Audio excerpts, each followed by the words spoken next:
जब भी हम भजन अभ्यास के लिए बैठते हैं, अगर हमें उस समय नींद आए तो इसका मतलब ये है कि हमारा शरीर काफ़ी थका हुआ है।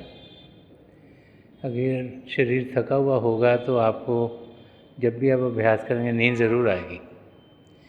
तो हमें देखना चाहिए कि हम अभ्यास उस समय करें जबकि हमारे शरीर को आराम मिल गया हो, और उस समय ना करें जबकि हम बहुत थके हुए हैं।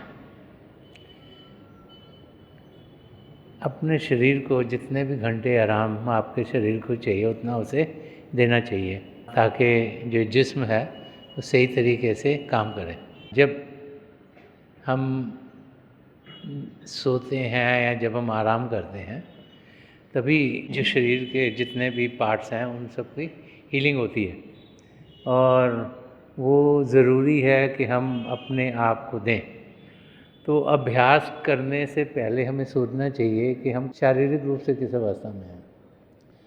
और दूसरी चीज़ जो मदद करती है वो ये है, बहुत सी बार जो सुबह का समय होता है, जब सोने के बाद इंसान उठता है सुबह, तो जब हम नहाकर बैठते हैं भजन अभ्यास पर तो हमारी नींद अच्छी तरीके से खुल जाती है, और वो भी हमें मददगार होता है ताकि जब हम अभ्यास करें हम सही तरीके से कर सकें। तो दो चीज़ें ज़रूरी हैं उन भाई बहनों को जिनको अभ्यास करते नींद आती। पहले तो देखें कि क्या वो सही समय पर बैठ रहे हैं अभ्यास करने के लिए, और दूसरा कि अपने आप को ताज़ा करें, तंदुरुस्त रखें, ताकि जो शरीर है उसको अभ्यास करने के समय ऐसा न लगे कि उसको कुछ और आराम की ज़रूरत है।